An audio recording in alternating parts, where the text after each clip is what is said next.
I'm one of the strongest men to ever walk the earth.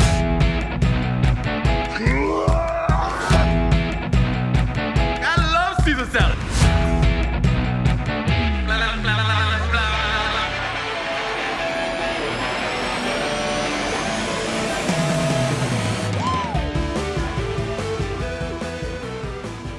What it is, ho? What's up? Oh, what's up? What's up? What's up? Do you know that song? Do you remember that song? What it is, ho? I think it's Yin Yang Twins. It's like, what it is, ho? Oh, what's up? Can a player get in your guts? Your guts. Oh my god! Some things are just ruined completely. It's like I gotta like, oh yeah, I gotta do it. It's basically saying you look good today. You look good. I look good today, and I'm a doctor, and I want to help you. I want to help you with some things. Oh my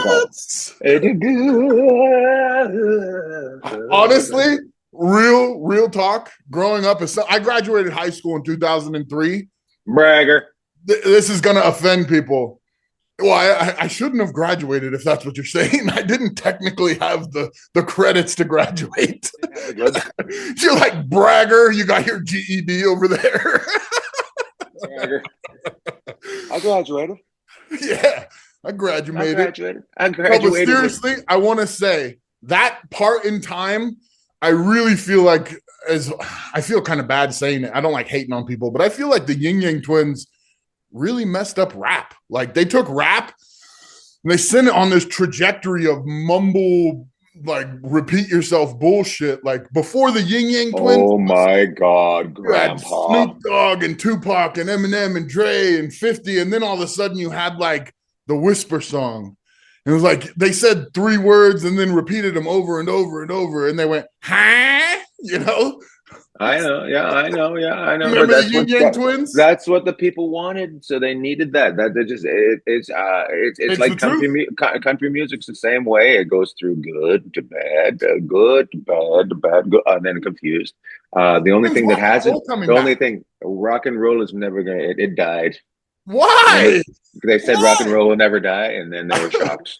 I caught myself listening to Creed yesterday, and I was like, "Oh my god, I get back into rock and roll." Creed, not only rock and roll, you're listening to Christian rock, you weirdo. Hey man, Creed had a couple bangers, you know. You take me higher. Not that one. I like the there's a couple, My Own Prison, and the one where he's talking about I'm 6 feet under and I keep sinking. I don't know. Oh my god!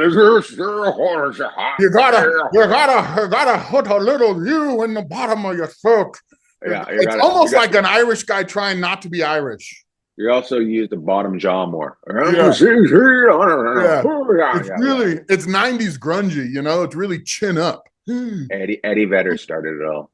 He did. Did I tell you about the time I did security for Eddie? No. Tell people.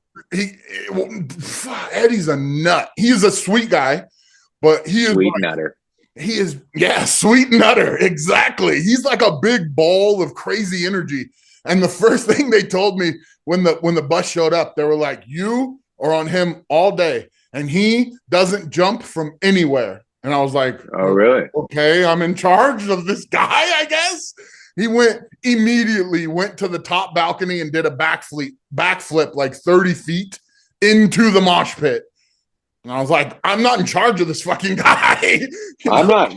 Yeah. So they were worried about, because that was when he was like hanging off everything. What year was that?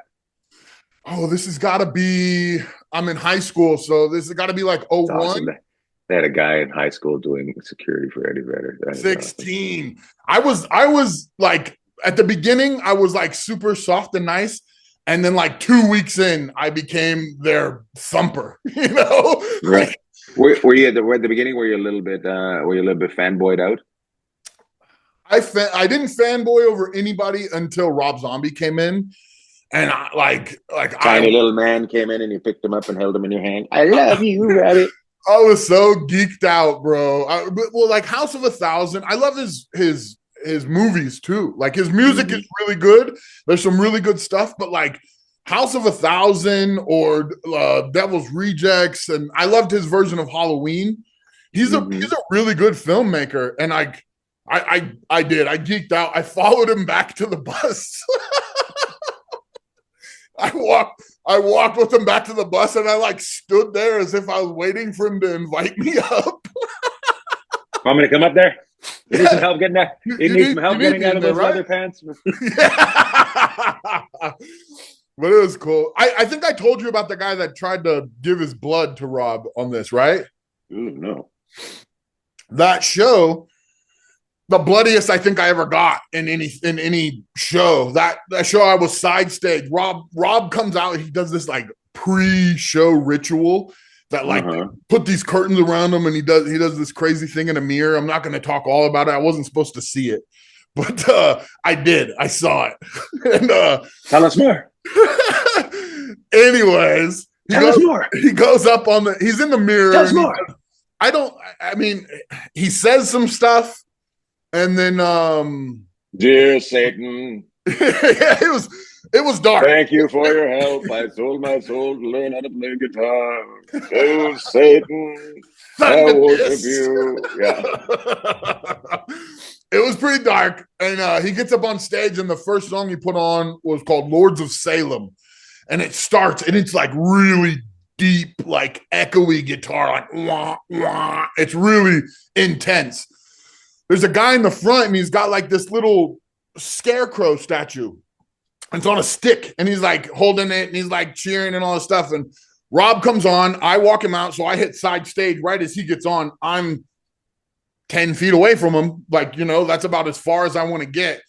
And this guy, I see him as soon as he comes up and he puts his head down, and the guy rips the head off the scarecrow, and underneath is a hook, a sharp hook, and he holds it up and he goes, "This blood's for you!" And then he digs it at his wrist all the way down to his elbow, in his arm, fillets his whole forearm open, holds it out, and then starts running at the stage. Sprint, full dead sprint, running through people, everything. Gets the little fence that's about waist high. He hopped over that like nothing.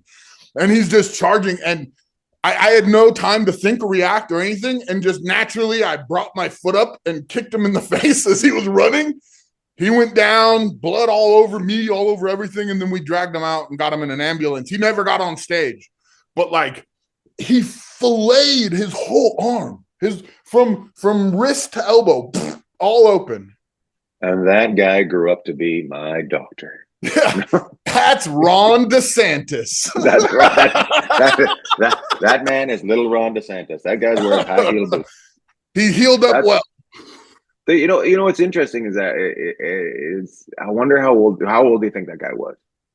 Oh man, he had to be. I'd say he was in his 30s. He was rough. So he was a full grown man. But like, he looked kind of like a homeless guy. Like maybe in Santa Cruz, it's kind of hard to tell sometimes. Hold on. Let's back up a little. Rob Zombie looks like a homeless guy. Exactly. Yeah. And that day, I had just watched the news where he had gotten in trouble for having like 2 pounds of heroin. And like, no way. The judge was like, this is a distributor's amount and all this shit. This is real serious. And he like all fucking Rob Zombie'd out. He goes, "I'm Rob Zombie. I don't sell drugs. I take them." And so like his thing was he buys like a big brick of heroin and then he just got enough for a long time. He doesn't go. Right. So he didn't get distributing. He got like possession and some fines and stuff. Probably less trouble than Willie Nelson with weed. Or taxes. Or taxes. Did Willie get in trouble with taxes? Yeah. Leave Willie alone. Leave Willie alone. Leave him alone. Willie alone. He's an American icon. Well, that's interesting. So the guy's like 30. So there's no real excuse for being a kid anymore. No. That's all mental health, right? I think so. In Santa Cruz, there's a lot of that. Like it's a hub for people or mentally disturbed or disabled or whatever you want to say, because it's warm weather year round. You can be homeless in Santa Cruz and not freeze. You know what I mean? You can live on the streets. It's also a real hippie town, a big hippie vibe. So like people know about it.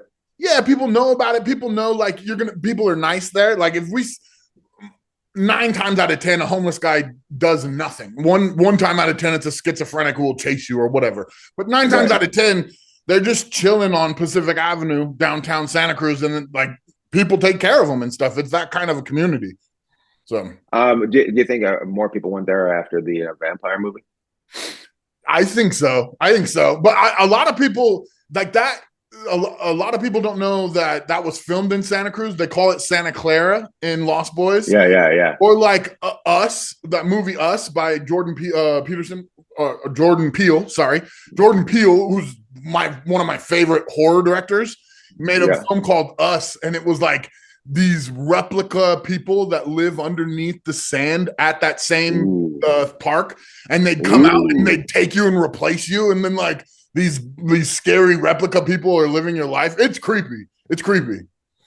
So yeah, and I love it because did they use the bridge in that movie as well? That bridge yes, that they were jumping where they hang from. That actually was a thing. When I was in high school, they had to block off that bridge because people kept hanging from it because of the movie. Because of the movie. Yeah. And the bridge isn't that tall. They made it seem like it was like the drop is far. The drop is far, but like, not as far as in the movie. The movie seems like it seems super far, right? It's like thousands of feet of fog. Yeah.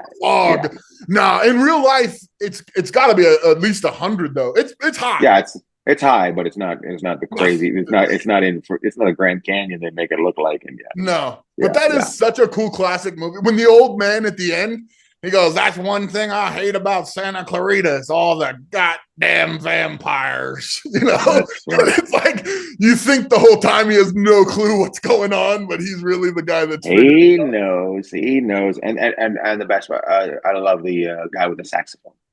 Yes, he's so animated. That guy's in other movies. He's in other he still tours in that same outfit, and he's like about 80 years old. He's still kind of like ripped. It's kind of crazy. He's way better shape than I am. Yeah, it's crazy. I wanted to tell you this. It's funny that we brought this up. I tell my son stories at night. Like, I go in and the story. Yeah. So like for a year now, I've been doing Atlas in the multiverse. So like I go Atlas 1437. He lives in some other universe, and this is his crazy story. And I always make them weird and crazy. And last night I accidentally told probably the creepiest story I've ever told him. And I didn't mean to. I didn't even think it was that creepy until afterwards. I thought he was asleep. Afterwards, he turns over and he looks at me all wide-eyed. And he goes, "That was scary." No way. I didn't even think it was scary until he slept with us all night. Yeah, I felt so bad. I'm in my bed last night just like cracking up thinking about how scary I accidentally made this story. We heard a story about some guy who had a note when we were driving, and we heard a story about a guy who had a note slide under his hotel door. So I took that and I just elongated it into this whole story of Atlas in the multiverse. And the note slides under the door and he's reading it. And then someone's in his bathroom and slides a note out from the bathroom door. And then Are you serious? This is the story? I'm freaked out about it. And then he's in the bathroom and the note slides out from the closet. And so at the end, I'm taking a poop. I'd like to take a poop. Get me out of the closet. At the very end, he goes down to like the desk at the front of the hotel. And he's like, "There's something crazy going on." And the hotel person opens their mouth and you hear, I grinded on the side of his wall by his bed like that. I was like, and you hear, and a piece of paper comes out of his mouth. Oh, it's December, not October. I didn't think it was that creepy. I guess it's pretty creepy. Or it should have been something like, and that note was, every child that was good got a present that year. But instead you just like, I'm not going into any hotels that have doors. I tried to make it funny at the end, but it was too late. I was like, and the note said, "Have a nice checkout," and he was gone. He was so what you should have done for the and the note was his bill for $189.99 plus $14 for a bottle of water. Yes. Plus the what do they call that reservation fee in Vegas? Yeah, that's funny. Yeah. The resort fee. Resort fee. Yeah, the surprise resort fee. You should have made it nice though. And the note said, "We have no resort fee. Congratulations." I felt so bad. How's he this morning? Making that scary. Say again. How's he this morning? Is he like, he's good. Hey, Dad, I didn't sleep much last night. Am I not telling any stories anymore? No, he was fine. He pops up and he just got back last night from his mom's, and this morning there was a line of kids waiting to play with him at the door. So that's really awesome. Yeah, it's cool. Is he on school break right now, or what's? Yeah, we're school break. We're gonna be chilling probably through New Year's. But the cool thing, no way, they get that much time off. Oh man, when I was in school, I got way more. I felt like I got like a month and a half for Christmas. No. We were like the 22nd, 23rd until the 2nd. What? Yeah.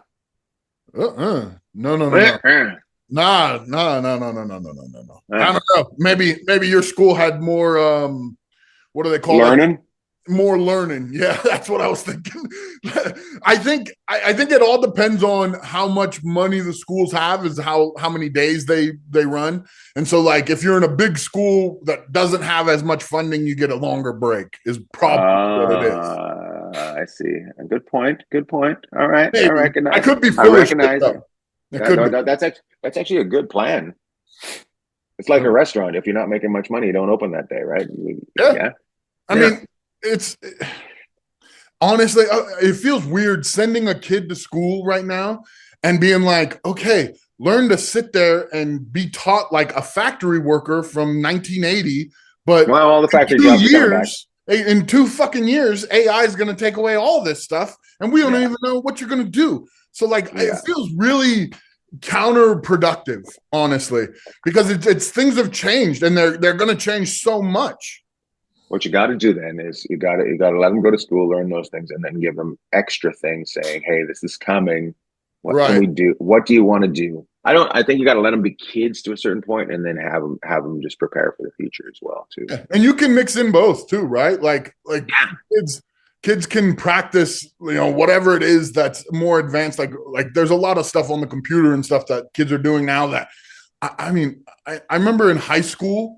We like my buddy, I'd go to his house and he had dial-up internet, and that was like it. I didn't use, like, we had a computer lab, but like we never went in there. We never did any of that stuff, and now it's like almost exclusively on the computer. So there's stuff they get advanced with, and like they're learning how to control. I'm trying to think who had the Commodore. Have you ever heard of the Commodore 64? No. It was like one of the first home computers. Somebody had it, but it didn't connect to the internet.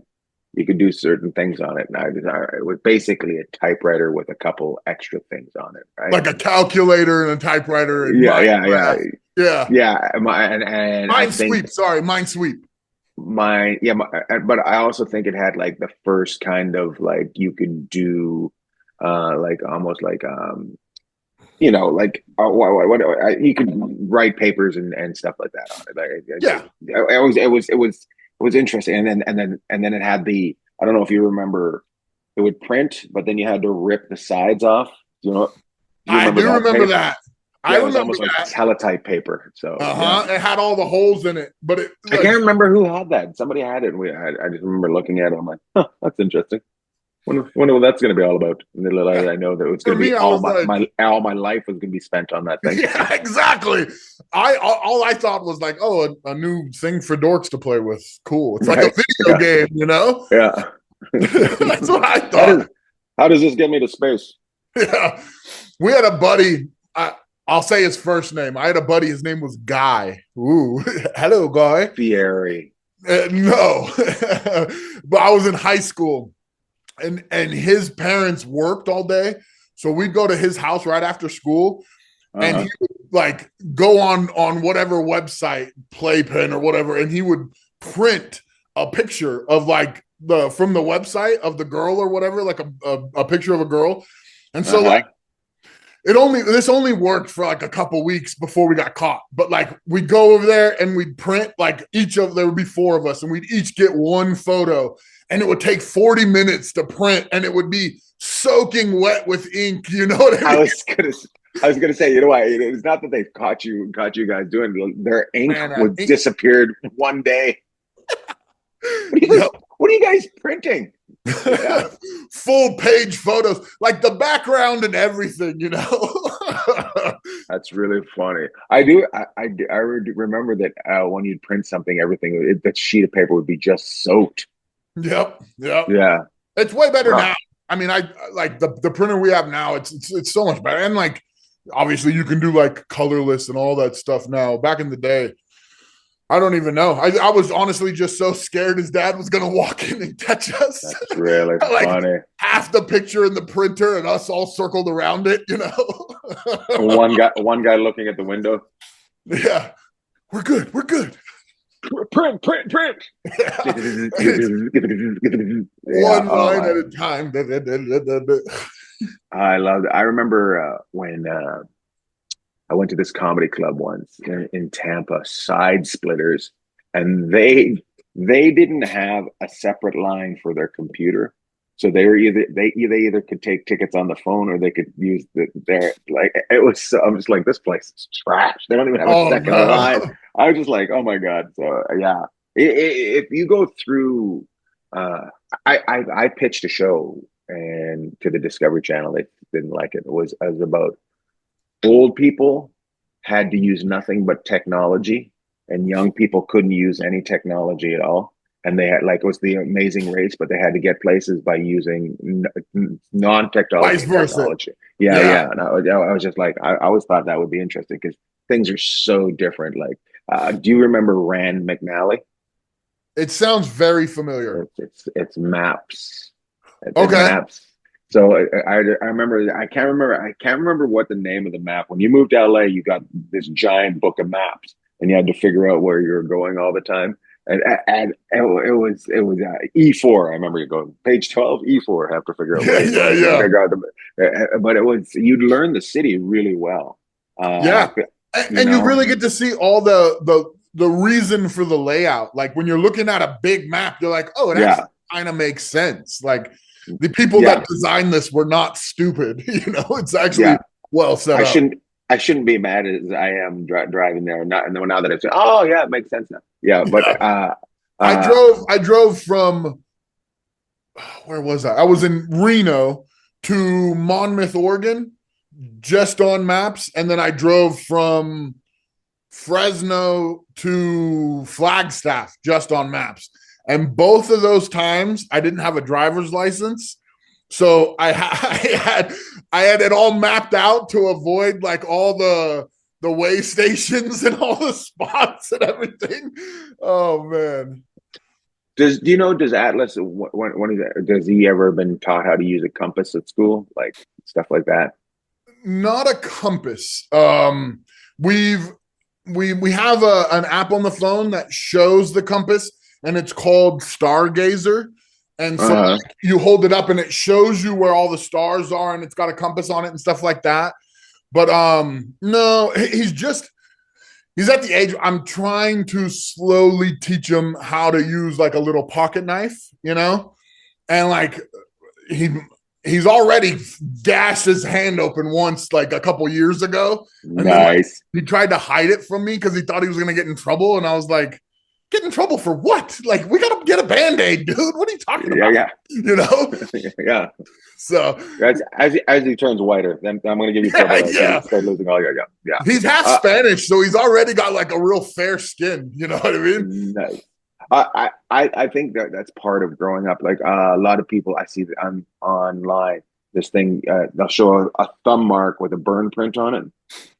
And they say you didn't grow up in the 80s unless you know what this is, right? And it's the cigarette lighter. Yeah. Every kid was. I remember sitting in my dad's car and I pushed this button and it all of a sudden popped out and I looked at it and it was like this color and I'm like, "What's that color?" Put my finger, throw the lighter across it.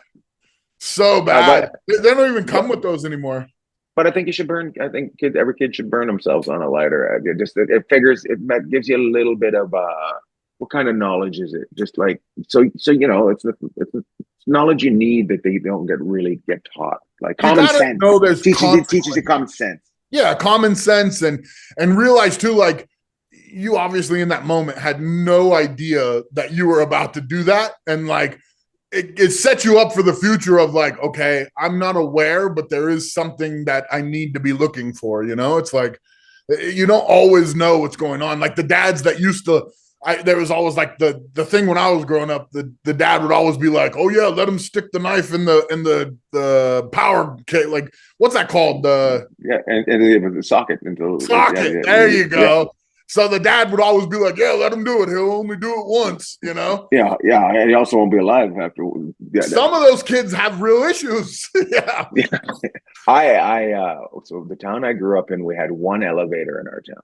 At the co-op, they had 2 floors. I think it was 2 or 3 floors, and I was probably Co-op about is 8. just where they do like food and clothes, like used Food, clothes, gas station, lumber.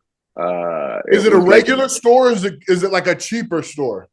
It wasn't cheaper. It was you had to be a member to be there. Okay, so like a So co-op in California is like people donate to it and all that stuff, and then you have to sign up for it and show that you're like low income. But that's normally what it is. It's for low income no, stuff. you didn't have to be low income, but you had to sign up. You had to be a member. My dad's number was 4801. I remember. So that means he was the 4,801 And person. one customer. Right? Yeah.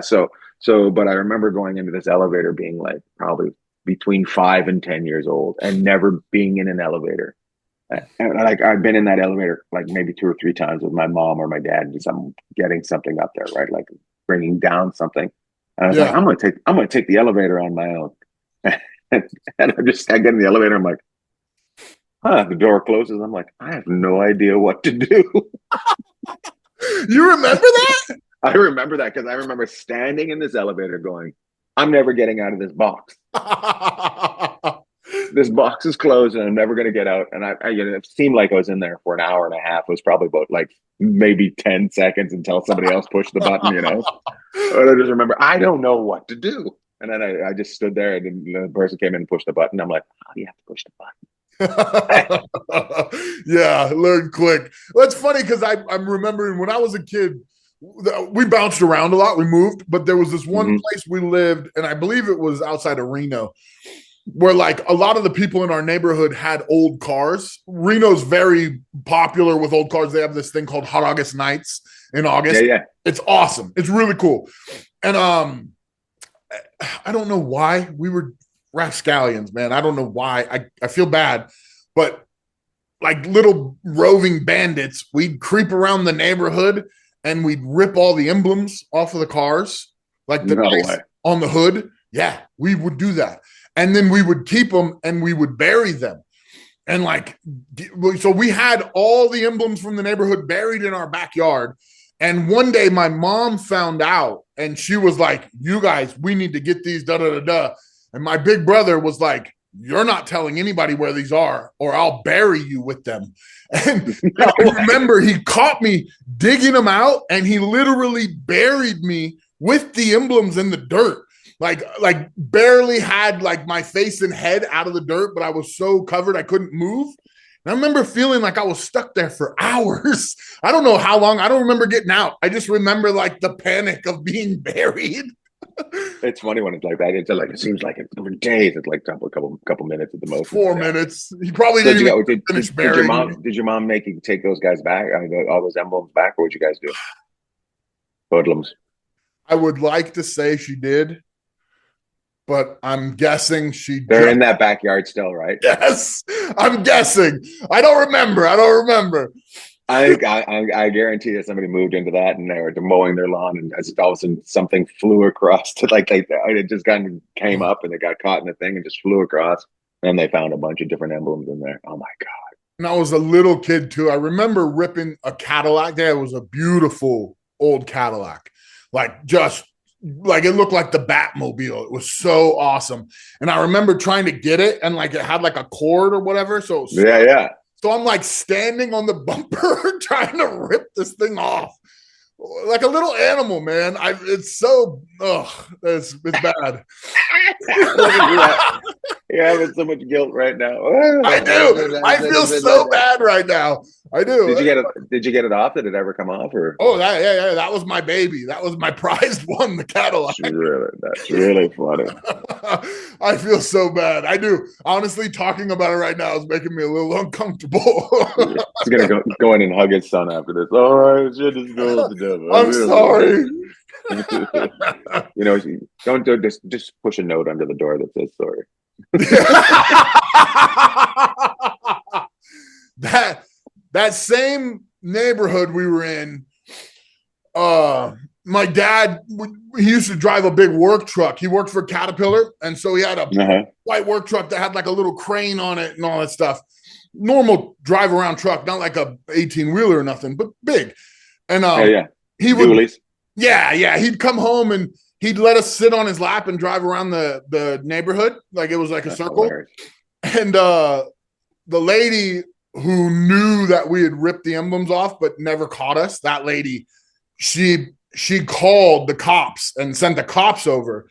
And I remember the cops were like, oh, it's not a big deal, like trying to be cool about it. And my dad being my dad, he goes out on the front and he starts saying this crazy shit to this lady in front of the cops. And he's telling her, he's like, I often have to go work at the dump. And right now they've got this big horse out there that's been rotting for about a month. Tomorrow I'm going to tie that to the back of my truck. We're going to do laps around the neighborhood and let the kids ride the horse. And he was telling the lady this. And I remember the cops just like didn't know what to do. And my dad's just like this burly, like, we're going to have a dead horse. We're going to sell tickets to the neighborhood kids and stuff. Well, he isn't breaking the law. I think that's what the guy said. He was like, I honestly don't know what to do about this. I was little. I don't remember all of it, but yeah. That's really funny. That's your dad. Your dad was very creative. Yeah, I remember the next day when he got home, we all ran out front looking for the horse. We were so excited. You guys all believed it. We were so excited. Oh my God. Yeah, that's a common story at the house now of Christmas and stuff. We don't have a guest today. We're just chatting, just having a good talk. Any updates on the strongman world that you want to tell us about? Last week we talked about World's Strongest Man and World's Strongest Woman and what had happened and everything. And it seems like all that got resolved pretty quickly. And that's good. It's silly as like, what sucks is Fox News shares it and says it in this really abusive way. And then MSNBC and CNN share it as if like the strongman community are all Nazis. And both of them are so like polar opposite of reality. Like I'm in that world. I talk to all those people all the time. And so I just naturally had conversations with 30, 40 people about this throughout the time. Everyone felt the same. Everyone felt like we felt. Everyone was like, this drama is so overblown. And it's really like, it's just to like spewing that crazy fire just gets the people out on the fringes to jump in with it, You have to remember, don't even know our fucking sport. Those channels are opinion, right? And what they have to do to get people to talk about opinion is make it as polarizing as possible. And they should do, most of those channels shouldn't have news on the end of their name. They should have opinion on the end of their name. And some people aren't smart enough. Some people aren't smart enough, but some people they don't have the wits about them to realize that it isn't news, it's opinion. Right. They take it as gospel news, and that's what's sad, and that's what creates the victims like the strongman community had to deal with is sadly these people trying just to get ratings, because they do have to, like it or not, they have to, if to have their channel, they have to pay the bills. So that's why they do that shit. That at the end of the day, it's all financial. Yeah. And I'm like 100% sure on this. I could be wrong, but it did really seem like both sides of that came out winning. Like it looked like OSG, official strongman games. It looked like all the Fox people rallied around them and they were like, oh, they're happy, they're good. They probably got a ton of press and all this. I mean, I know they got a ton of press. They probably got a ton of traffic and all this other stuff, right? Probably big jumps in their value. Then the girl who won and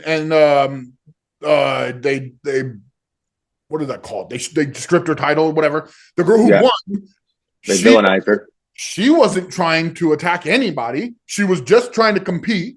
And she now, last I saw, like they had put together a fundraising thing and all this stuff for her, and she was getting a ton of love and a bunch of donations, all this stuff. It looks like she's set up that like you would hate like someone to go in, compete, and then afterwards, like it to be like a detriment to their life. Like that's fucking crazy. It's crazy. And so like I was really glad to see.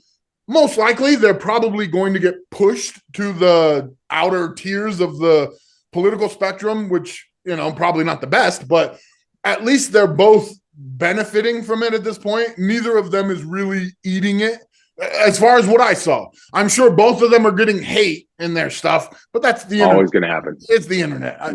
Yeah. People try to find their hate instead of their love. You know what I mean? Like it's weird. I'm like, oh, if you hate that, why watch it? Yeah, go find something you like. But there's a bajillion things on this stupid laptop you could watch. You know what I mean? Like, yeah. Well, I'm glad that turned out. Do you know what the next what are the next competitions that are coming up that are big for strongman? I mean, the pros have their own circuit. That's like the top end of the amateur and world champions for women and men over 40, stuff like that, lightweights, that kind of stuff. So like the big boys, like you got Rogue, World's Strongest Man, Arnold, all these things like that coming up. And I don't know. They got stuff coming, but I don't.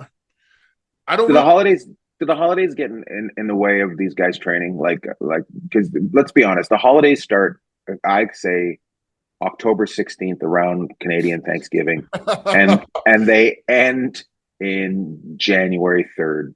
Oh, like, I don't know how anybody keeps it together in these times. You know, it's easier for a strongman than like an aesthetic lifter. Aesthetic lifters, they're 99% of the time they're on duty. Like, I don't eat this, I don't drink that, I have to walk this. Like, I'm counting the steps and all that shit. Strongman, it's like, yeah, you go to the gym for a few hours, you kill yourself. Correct. Sorry, someone slid a note under my door. So you kill yourself for a few hours, but then most of these guys get to eat huge calorie meals and all. It's not a big deal. It's not the people who, you know, the aesthetic lifters, the abs, and they're on stage bodybuilding type. Those guys, they've got it hard this time of year. Right. Trying to keep their. What are you doing this time of year? Like, I am trying my best to kind of focus myself and the people I'm around to get a jump start on New Year's. You know, everybody, December 31st, midnight, everybody wants to be their best, right? But if we just take tiny little steps like right now, you really jump off way better. Well, that's why I started in August, and just doing tiny little steps. I'm not really like going crazy, and it's pretty good. Yeah, we've been having fun, and I've been working out a lot and doing my jab, working on my tits right now. I'm working on my chest. My chest hurts like you wouldn't believe. I'm doing incline presses and all these things. Trust me, buddy. I believe. I know. Because I said to the guy that I work out with, I said I look like I'm melting a little bit, and he goes, "Well, we got to get you bigger up here." So now we're doing that. And then when you do bench, reverse grip, flip your hands over and bench like this. It'll make the bottom where your boob sags a bit. When you're laying down benching, if you flip your hands over, you get the bottom of that cup and it firms it. And then when you push this way, it gets the top. It also, when you do the reverse grip, it really, a lot of people get tight here and it starts, that's almost all problems in the gym come from bench press, bros. And it's all right here. If you, when you bench normally like this, but if you flip your hands over, it stretches it. You're also not going to be able to put a ton of weight on there, but it stretches it. And so you're benching down here and it's stretching you and hitting the part that you really care about. Okay. All right. Yeah. Bottom of the boob. Bottom of the, my tits look great. What did you eat on Thanksgiving then? Did you eat big meals? First, let me clip that again. Was Thanksgiving your biggest meal since starting GLP? It was my first holiday. Was it your biggest meal since starting? No, I was actually pretty good that day. Like it wasn't. I didn't eat that much, to be honest with you. And my wife loves Thanksgiving, so there is there's all sorts of casseroles and everything. But I just ate a What's little her bit dish? What's her specialty dish? Her specialty is it's squash casserole. That's where she goes to town. Squash is underused, man. I love squash, and it's really underused. She squashes. She's a squash mistress. She makes. She's a gourd. She's a gourd. But she also does the green bean casserole, which I love. But my go-to is I think I like stuffing the best. Is my Me too. I freaking love old school stuffing. Don't pretty it up and all that stuff. Right. Old school, out of the box stuffing. Yeah, it's good. It's good. But I find carbs just they take me down pretty good. Last night I ate a bunch of I had Brussels sprouts. Nice. Yeah, so I ate a bunch of that last night and some chicken. You bake them? No, I got them from the club that I was at. So it was. Nice. Yeah, they had done it up right, so it was good. And I had some salmon. So but I'm looking forward to. My wife is finishing her doctorate in occupational therapy, and next week we're having a big party for her Awesome. And we're getting a pizza company that's coming in. And they're going to be making pizzas in our backyard, and we're going to have people over and that. So that'll be fun. What? And then, so they come with the dough and all that, and then they make it there. Sourdough. And oh my gosh. And you're obviously it's your make your own pizza that they're making. Yeah, right? yeah. Oh my gosh. So yeah. My invitation must have got lost in the mail somewhere. You can get down here. You're more than invited. You slid it under my door. I slid it under your door. Yeah. I'm looking forward to it. I'm like, oh, I'm gonna hurt that night. I know it's gonna hurt me. But they're bringing their own oven, or like they bring their own oven. Oh, that's crazy. That's freaking cool. Yeah, that's cool. Yeah, there was two different companies that we looked at, and the one we picked had sourdough. That's why we went with that one. Yeah. There's a company I just found here. I love pizza. Pizza's always good, right? Even bad cheesy. Pizza. Well, like I grew up, we were so poor, we would have pizza. When my dad got paid every 2 weeks, we'd go to Little Caesars and get like a big stack of, they had what was called bacon. And so it was like almost all bacon and pepperoni pizzas. And like, so to this day, I still like crappy, cheap pizza because that's what I grew up on. But there's a guy here down the road that's like from Brooklyn, and he does sourdough and he does sesame seeds on the crust. Oh man, I'm telling you, if you like sesame seeds, that sounds delicious. Amazing. We did this one last week or the week before, probably it was the week before. There's an Italian restaurant down the street, and we went and we just said, "What are you guys known for?" And they make these square little like almost Detroit style pizzas, and they don't use any cheese. So it's a real Italian style. Real, but you know what it tastes like? It tastes like it's just been soaking in the sauce. Yes, it's almost like kasha bread. Yeah. So, and I was just like, I love this place, but it was the perfect size because they're just these tiny little pieces. I was like, oh, I love this place. When I was in Rome, that's like all they had in Rome. They didn't have. I mean, not that I saw. I was there for 10 days. I didn't see a single piece of pizza like American pizza. It's all that like like they have like a big pan of that focaccia bread and they cut squares out of it like that, you know? Oh, good bread is life changing. Anyways, I don't know. Has your girl ever gotten into making sourdough? My girl got into that for a little bit. She is not, but do you know Tom Papa? We should get him on the show at some point. Yeah, I know Tom Papa. He makes his own. He makes his own bread. That's cool. We'll have him. We'll get. I mean, make sure we book Tom Papa. Make sure we book Tom Papa.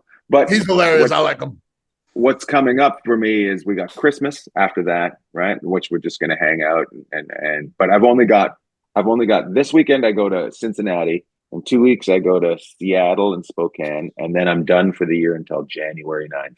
Wait, you're liberal though, so you're celebrating holidays. You're not supposed to say Christmas, okay? No, I'm not even Christmas when I celebrate Christmas. I'm not even Christmas. I don't even believe in Jesus, and I still celebrate Christmas. How could you not believe in Jesus? Almost every culture. What are you kidding? I'll tell you why. Because I just got a privacy fence, and there's no way they're going to have that in heaven. And privacy fences are fucking heaven. That's why. That makes sense. They're going to make us all hang out together in heaven, and I don't want that. The privacy. What you mean is you don't believe Jesus is the Son of God. You don't think he didn't exist, though. He may have. I don't know if you know where I live. I live in California. There's a lot of Jesus here. Yeah, I'm from there. I know. They all exist. I know. Exactly. That was kind of my point. Yeah. Oh, I believe in Jesus, but his name is Jesus. Yeah. It's funny. All these people got named after somebody who never existed. That's really funny. I believe in Ed. Horse? Ed. You know the best religion though. Best religion. Mormon. They give you a bike.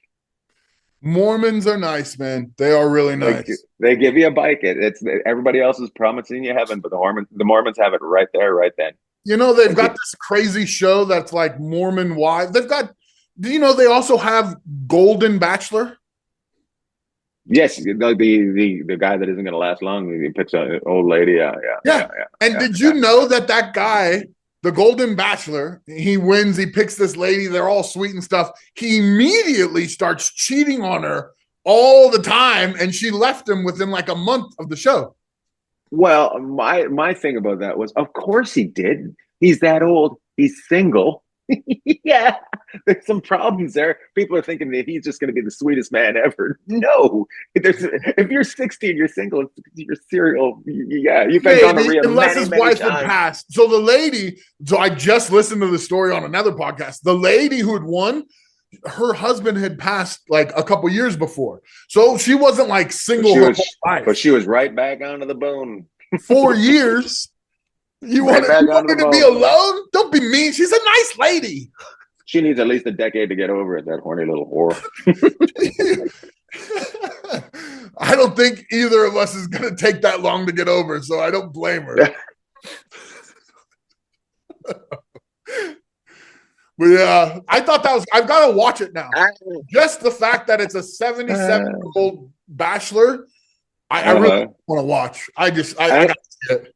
I can't believe that their advertisements are like Golden Bachelor brought to you by Viagra. Yeah, like it should be all. You get a Viagra and a Depends just in case how the night goes, you know? And also, why don't you put that one? That should be on Fox News for all the old people that watch Fox News. Yeah. So the average audience for MSNBC and CNN and Fox News is all over 76 or 77. I can believe it. That's fucking crazy. No, but those are the people that think the world's falling apart because they're not doing anything anymore. Yeah. And the world, it's not falling apart. It's no worse than it's ever I've been thinking about this a lot lately, and it's like ever since I was a kid, everybody's saying the world's falling apart. You know, and it's been a way for someone to make money off of the fact that you're panicked. You know what I mean? It's always been that. When a billionaire tells you the world is bad, you don't believe him. Did you see Bill Gates came out and said that he's gay? No, he was like, we've been pushing this climate change for a long time and we were wrong and all this stuff. And you should check it out. Bill Gates came out and they got to Bill Gates. They got to Bill disavowed, Gates. disowned, whatever. I don't know. There's definitely climate change. Where I grew up, the snow doesn't come as much. That's like me saying there's definitely a God. I felt him when I prayed. You can't just have like an individual's experience and be like, this means no, there's definitely. So it doesn't work that way. No, but either way, I don't. If we're burning shit and we're blowing things up, and over the years, it's going to change things. And I'm not saying I agree with that. I'm not saying it's good. You just can't have wars and blow that much shit up and go, oh, it's not going to cause a little bit of heat on the earth. Right. You know what I mean? No, I totally agree with you. Even if I don't know, but they're saying now. So the reason he came out and said that is because we're not heating. We're in a global cooling phase. And so like that's kind of hard to ignore anymore because the way that the reason they changed it from global warming to climate change was because of that situation. And you might think I disagree with you, but I do agree with you. Of course, there's a change on the earth, and we definitely have an effect. But this is what it's all about right here, my friend. Exactly. And the people that promote like the people trying to say we got to kill all the cows because they're farting are also we got to eat them. Are also trying to say that you should buy their fake meat they sell. So like there's a lot of money involved in it. And yes, of course there's an effect humans have. I don't think the earth is flat, and I don't think that we have no effect on it. No, of course. But there is some weird stuff changing in it. And I think science believes that we're entering a global cooling phase rather than heating up now. Also, in Antarctic, the ice has grown for the first time in I don't remember how many years, but the ice actually grew. Oh, that's good if it finally grew. I can tell you where I grew up. There's a thing called the pine beetle. Mm-hmm. And it needs to get to a certain temperature, cool, to kill all the pine beetles. And the pine beetles that come from, I can't remember if it's Korea or China or Japan, but they came over. They came over with imports from where I grew up. They're the ones that eat the trees, right? Eat the trees, and they leave dead, like just decimated. And it also just becomes kindling, and it burns. But the only way to get rid of this beetle is to get it burn like outside the area of them. Like, right. But also to get rid of them, you have to get to a certain temperature, which it used to get to all the time. It no longer gets to that temperature. And that's why it keeps eating and eating and eating. That's all I can say. And that's I don't know if that's like individual or if that's like I obviously how the fuck I don't fucking global molecular fucking Scientologist over here. What? I'm over here sliding notes under doors and shit. I'm just saying you're just scaring the shit out of your own child. I think it'd be pretty obvious and pretty simple for us to say that we should not be throwing plastic into the ocean, and we should not be burning a bunch of extra shit or forcing slaves to dig cobalt or any of the things we do. Of course, obviously. I think that's all pretty obvious. Yeah. You know what's crazy is when you travel and then you realize how gross everyone thinks we are, not because we're fat, not because Trump's the president, not because any of the shit people here talk about, but because we use plastic water bottles all the time, everywhere in the world. You know why? We're throwaway society. We are. We throw away our older people. We throw away everything. Like growing up, this is another thing I'm skeezed out about myself with. I came from white trash, and we used paper plates year round, all the time. Never did dishes, just fucking stacks of paper plates. We just burned through them. Boom, more. Like that's fucking gross. Well, we're going to wrap this up by saying you disgust me. I'm disgusting. Hold on, I'm getting a note under the door.